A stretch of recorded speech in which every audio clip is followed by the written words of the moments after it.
Laker greats that LeBron is joining. This guy's right at the top of the list. Welcome to the family, King James. Lakers for life. Strive for greatness. At Jeannie Buss, the matriarch that made it happen, the woman that hired Magic Johnson. And RP is Rob Pelinka, who is the Lakers general manager. Let's bring in Stephen A. Smith. Stephen A., I want to start with one thing. You have inside information on what happened a minute after midnight in the East, a minute after 9 in the West between LeBron and Magic last night. Take us through the whole thing. Well, 12 a.m., was obviously where free agency started. That's 9 p.m. Pacific. And at 9:01, Magic Johnson was at LeBron James' front doorstep at his new home. LeBron James had flown in before going on vacation to Italy. He had flown into L.A. specifically to meet with Magic Johnson, and Magic Johnson was there at 9:01. They spent about 3 hours there together talking about everything and, just in terms of their relationship, what the goals were for the Los Angeles Lakers. Magic Johnson gave him a blueprint of the vision that he had, not just for the Lakers franchise, but for LeBron James as a whole in Tinseltown in L.A. LeBron James made sure that, he expressed his desire to be with Magic Johnson and the Los Angeles Lakers for all the years that they had known each other, spanning 16 years. Last night at 9:01 Pacific time, they had never sat one-on-one together until last night. That is the first time that LeBron James and Magic Johnson had ever sat and conversed with one another one-on-one in the LeBron James' entire NBA career. So obviously Magic Johnson made his pitch. It didn't have to be that big of a pitch because LeBron James had known for weeks, if not months, that he wanted to be there. And ultimately the deal was inked. It's a 4-year deal, $154 million. Originally, I was told that it was 4 years. Fully guaranteed. Obviously, there was no out. Now I'm hearing that it was a rush job, but LeBron James will go back into his representation, will go back to the table and ask for an out after 3 years. But it's going to be a 4-year deal for $154 million. The Los Angeles Lakers. Fascinating insight from our Stephen A. literally taking us inside the room where Magic spun his magic to LeBron. I know we had spoken earlier, just for our viewers that are joining us tonight late on this Sunday, wherever you're watching us. You have some information on Kawhi Leonard as well and how he might or might not fit into this Lakers mix. Tell us about that.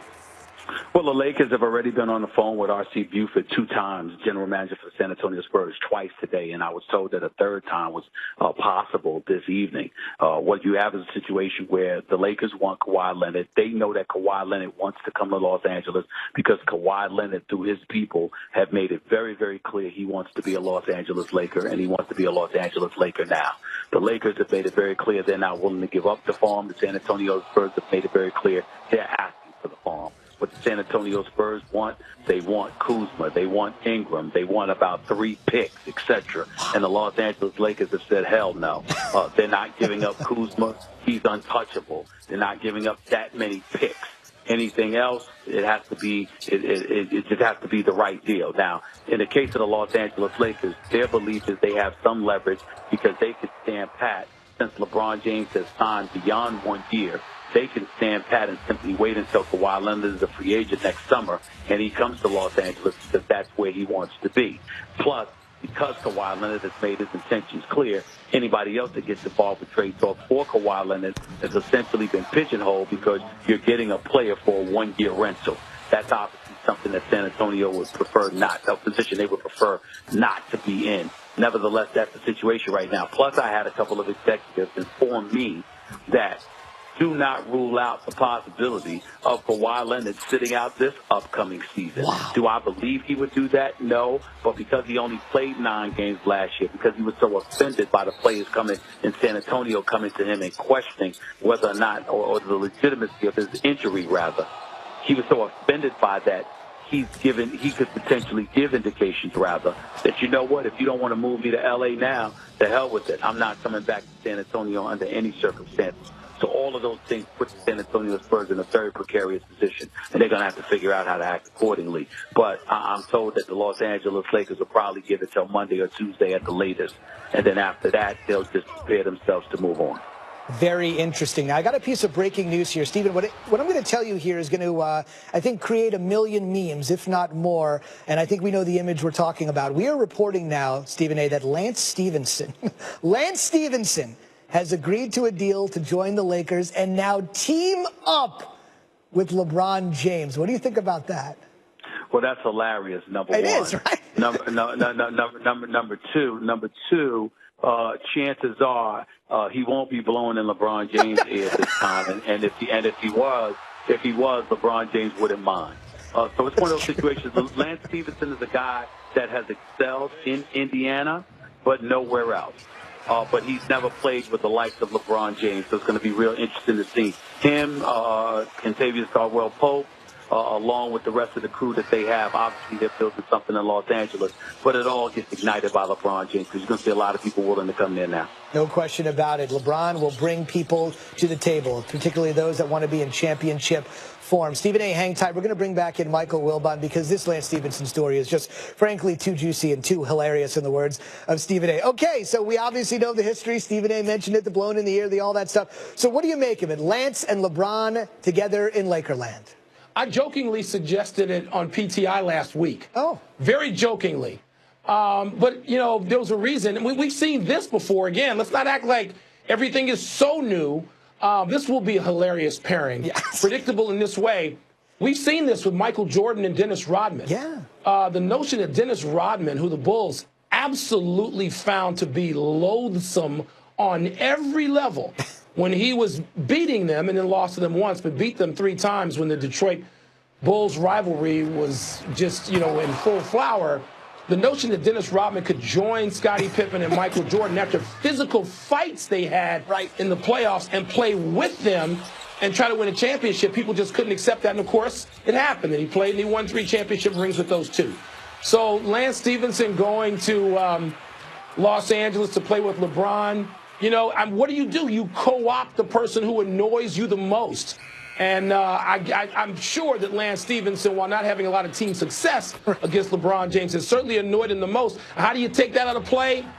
Make him join you. No question. Stephen, hey, back to you. So let's just say the Kawhi thing doesn't happen by the Monday, Tuesday deadline that you mentioned. Clearly, the Lakers are not going to go into this season currently constituted the way they stand right now on this Sunday, July 1st. Stephen A., we give you the GM hat. I'll make you Magic and Pelinka. What's the next thing they should do? Well, me personally, I can make a call to DeMarcus Cousins' representatives and see if I can get him on the cheap. He had an Achilles injury. He's out. New Orleans looked better without him. Yes, he is looking to get paid, but he's also looking to position himself to be in a winning situation where he can ultimately capitalize off of it. And certainly he has the potential to be able to do something like that if he were in L.A. And right now he's vulnerable financially. You might be able to get him on the cheap. That's number one. Number two, I'm on the phone trying to get Kemba Walker. I'm on the phone with Mitch Kupchak, a guy that I let go of, no doubt about it. If I'm the Lakers organization, you're going to be hesitant to do business with them, but I'd go after Kemba Walker because I got news to you. This notion that you got to get another max player or you got to get the likes of Kawhi Leonard. You can't assume that the San Antonio Spurs are going to cave. Do I think they're going to have to? Yes, only because Kawhi Leonard is in the last year of his deal, and he's already made it clear to everybody and their grandma that he wants to be in Los Angeles. So because of that, that puts you in a very compromising situation that he's determined to be in L.A. because he'd be a one-year rental for anybody else. The flip side to it is that if you go out there and you get a Kemba Walker or somebody else, I think that could work for the Lakers. Now, it's very interesting Stephen A. says that because, Michael, I want to go back to you. Everybody's saying, you know, go after Cousins, Stephen A. putting out Kemba Walker's name, whether Kawhi will work out or not. When we were talking earlier this evening, Michael, you essentially said, hey, the way the Lakers are currently constituted, as long as old number 23 is on that roster, I'm totally okay with that. What do you make of what they might be able to do right here in the here and now with the way they look today? Well, when I said I'm okay with it, it's a better team than LeBron was dragging behind him in Cleveland during the NBA Finals or the entire playoffs. I don't think that team can challenge, obviously, Golden State and probably can't even yet challenge Houston. But let's go back to the Boogie Cousins suggestion, because that was the first name I thought of tonight as well, for the fact that, yes, you know, you can probably get him coming off of this Achilles injury. You don't know how long that would take. Maybe he's going to be out until the All-Star break. Who knows? Maybe there's a one-year deal to be had with Boogie Cousins proving a different level of value. And he's never won anywhere. He's never had a chance like this to win, to be a part of a winning environment, to play with a player like LeBron James. Maybe, and I don't know the answer to this, but maybe that affects Boogie Cousins' thinking as to what his next step, what his next chapters are in the NBA. Instead of playing at a max, super max level for a bad franchise, how about joining the Lakers with LeBron James and all the other assets they have around them and giving that a shot? It doesn't have to be a long-term contract if he's going to bet on himself. I know these are big ifs, but when you're the Lakers right now, you've got a lot of leverage because you've got LeBron James and you got Magic Johnson thinking and planning and making those phone calls. No question about it. The emergence of DeMarcus Cousins coming clearly because Paul George has opted to stay in Oklahoma City to the tune of 4 years and $137 million. Great to have the perspective of Michael Wilbon and, of course, Stephen A. Smith tonight here on SportsCenter. Gentlemen, thank you so much. We're going to check in with our Rachel Nichols now. Again, it's the story of the moment. It's not stealing the thunder of LeBron to L.A., Rachel, but the Stevenson and James connection, again, this time not as combatants, but as teammates. What do you think about this? It's so funny hearing Michael Wilbon talk about Dennis Rodman, and he would be the first one to tell you Lance Stevenson is not Dennis Rodman. So it's a little bit different. I am surprised, as everyone else. I can't wait to see the show, like everyone else. I am thrilled that the jump films just about 100 yards from Staples Center.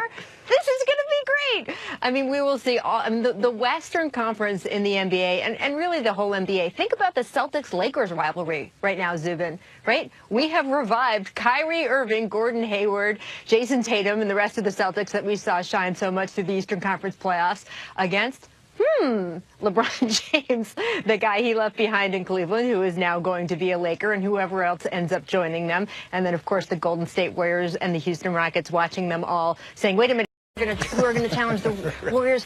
Get out of there, Houston. And then it turned out, of course, it went very differently than people in Oklahoma City expected this season. They now have some revived hope with Paul George signing, not just re-signing there, but signing a longer-term deal there than a lot of people expected, planting his flag firmly that he is there to say he wants to see him and Russ build something.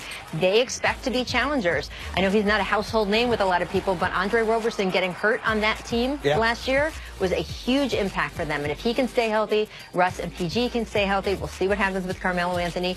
They could be a challenge. Houston, of course, you heard Chris Paul saying, run it back. We're going to run it back.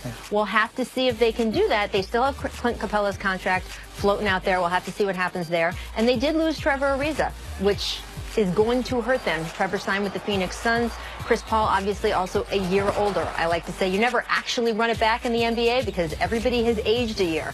We'll have to see how that affects him with injuries. And then, of course, the Golden State Warriors. Look, I mean, there's a point where you feel like, boy, they could only beat themselves with the collection of talent they have, the All-Stars they have, the MVPs they had. Well, we saw them falter at times this past season, certainly during the regular season, at times during the playoffs. They seem to be beating themselves, and that's no knock against the teams they were playing at the time, but they were playing very sloppy, un-Warriors-like basketball. Steve Kerr has been very open about the fact this has gotten harder every year. Steve Kerr expects next year to be harder than this last year, and he will tell you this last year was hard. It is fascinating. And, oh, by the way, now let's bring in LeBron James. How about that? Steve Kerr just got himself a brand new contract, and as we've been talking about for the better part of 2 hours, LeBron's got a new contract himself, which he'll put pen to paper on July 6th. That's our Rachel Nichols. Terrific NBA insight, as always. Let's bring in our Brian Windhorst, been around LeBron for nearly 20 years. I just want to ask you the more macro question here, because we've been talking about the Lakers and the Cavs so much. What is the ripple effect of just this one move on the entire league? Well, you're seeing guys flock to want to play for the Lakers, and I promise there are conversations happening right now, not only with free agents, but guys who are on teams who may want to actually get traded to the Lakers because they see potentially something that's going to be very interesting. And Zubin, having been through the Heatles in Miami and seeing how that was an incredible and crazy operation, having been through the first year that Cleveland got LeBron back and that whole passive-aggressive social media fit in, fit out with Kevin Love, I can only imagine what this is going to be. We still don't even have any idea what this full team is going to look like. And we're already getting the opportunity to have an idea of the craziness. And one thing I will say here is, though, the Lakers have some basketball decisions they've got to make. While everybody's going on and on about Lance Stevenson, and I agree that we'll have moments of levity for sure, moments that will also frustrate LeBron. they're going to need some three-point shooters at some point. Lance Stevenson I think he shot 29% on three this last year. Kentavious Caldwell-Pope, who they also added, is a decent three-point shooter. Shot 38% this last season. They need some outside shooting. When you have LeBron on the court, you need to spread the floor. And Julius Randle, a guy who they may bring back, is not a long-range shooter either. So they're also going to have to do some other deals that are beyond just the free agents they have, potentially to add some shooting to this roster, because you got to have shooters around LeBron James. No question about it. So we've seen LeBron and Lance Stevenson on the screen in graphical form. We're looking at the breaking news. Why not have them share the screen in their most famous moment, or shall I say infamous moment ever? We'll get to that in a second. I think a lot of people know it. Remember this? Lance with the Pacers, blowing in the ear, the king, looking like he's not even... Oh, no, LeBron's chuckling. He knows it, shaking his head. Thank goodness this guy's not on my team. Oh, actually, wait a minute. They are now together again. So you said it, Brian, that he would be somewhat frustrated. It's pretty obvious. You can look at LeBron's face there. It's pretty obvious that he would be frustrated. Just kind of take me inside the dynamic, because I think one of the great things about great players, Brian, is they can make players of all ilks, all talents, all backgrounds work with them. So just kind of take me inside what you think this might be like. Well, Zubin, let's just add some perspective here. LeBron was just playing for a team with a guy who lost track of the score in a finals game. So he is used to a little bit of challenges sometimes on the court. They played against each other in 5 playoff series. They have a long history of playing against each other, and I have to tell you, the 7-game series that the Pacers played against the Cavs this year was a classic. And there was some incredible LeBron-Lance moments, both in going Lance's way and going LeBron's way. But LeBron has never been a guy to hold a grudge. We know this because he went back to Cleveland. If you can help him win, he will accept you. Last year, actually it was 2 years ago, Lance Stevenson was coming off of an injury. He was a free agent, and the Cavs worked him out and considered signing him. They wouldn't have done that if they didn't have LeBron's opinion that he wanted to play with them. So I think it's comical, but LeBron obviously respects his talent, respects his game. I don't know if he's going to respect his decision-making at all times, Zubin, because that gets a little shaky, as anybody who's ever played with him will tell you. But it's an interesting pickup. It's an interesting usage of the Lakers' room mid-level exception, which is what they're doing here at $4.5 million. I got to think the Lakers have some other plans that are still unfolding that we're going to see. It's fascinating, though. But again, it goes along with the Lakers' plan to only add players on one-year contracts. As they've gone out and talked to teams and talked to free agents tonight, they've been stressing that. And the reason is, if they can't trade for Kawhi Leonard, they want to have salary cap space to sign him next year. And so the 2 deals they've given out, other than LeBron's tonight, to Kentavious Caldwell-Pope and to now Lance Stevenson, both one-year contracts. And it'll be interesting to see if Julius Randle, a guy they have a restricted free agency status with, if they try to sign him to a one-year contract and whether he'd be amenable to it.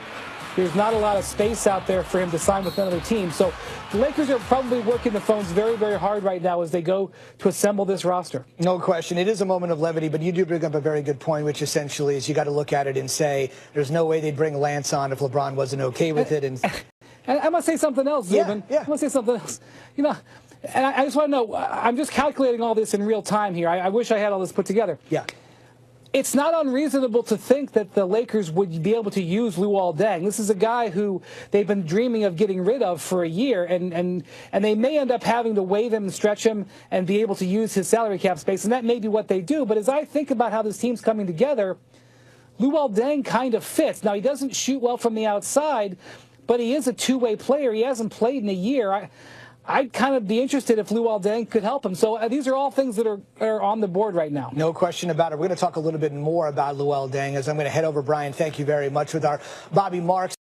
So one thing I want to mention here is when you look at Luol Deng, what Brian's talking about is the stretch provision. He's got a 2-year deal, but the Lakers get rid of him. They could parse that salary over the course of 5 years, save him some money, give him some more money in the short term. Bobby spent 20 years inside NBA front offices. So let's get back to the real top story of Lance Stevenson now joining LeBron James. Who cares about LeBron to the Lakers? Now, tell me how this works financially with these two guys in the fold. Well, Well, right now you're at $47.6 million in cap space. That includes Luol Deng's $18 million contract.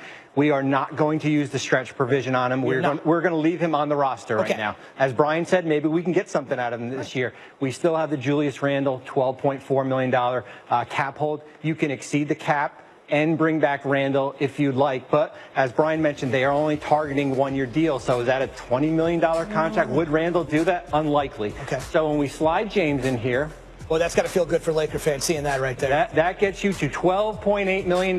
So that is your available room right now. We have Kentavious Caldwell-Pope. We had him projected at $9 million, so we got a nice $3 million bump. Right. Now, that officially happened today, right? That happened about right after the LeBron James announcement. That came right after. So when we slide KCP in there, that gets you to $1.7 million in room. And what the Lakers did, they had the room mid-level exception available. And you can use that exception to exceed the cap. So Lance Stevenson comes in. Here we go. This will be a swipe for the ages, Bobby. Do this one right. Here we go. We had him at $1.5 million. So Lance got a nice $3 million bump. We slide Lance in, and there you are. You can exceed the cap. We see it's $2 million, but because you use that room mid-level, this is your Laker roster. And what that does is that eliminates DeMarcus Cousins from the conversation. So he's out at this. He is out of the conversation unless you renounce the Julius Randle hold, 12.5, and you stretch Luol Deng. Probably unlikely right now, and who knows what Cousins is looking for. I don't see him taking a one-year, $20 million contract right now. Okay, just take me inside real quick as we take a look at these numbers. You spent 20 years inside front offices. Just from what's happening on a minute-to-minute basis, you've been on phones back in the day. You had a BlackBerry, I'm sure, right? You were doing this, right, back in the old days. What is it like right now inside the Lakers' War Room Brain Trust? Well, they've had this orchestrated. This is what they were planning for. They were planning for a LeBron James, and basically, if you couldn't get Paul George or Chris Paul, what are some of the side pieces? What are the one-year guys who are going to come? I talked to Mark Bartelstein, the agent for Lance Stevenson, right before I got on, and he said it was a one-year contract. This is what the Lakers are offering right now, one-year contracts, and he felt that Lance would be a good fit, especially reuniting with LeBron James, two players who battled against each other for a while. But this is where they are. Zubin, the interesting part is this is going to make a Kawhi Leonard type trade extremely difficult. I won't say unlikely, but very difficult, because the Deng contract is not tradable unless you are going to move probably two first round picks.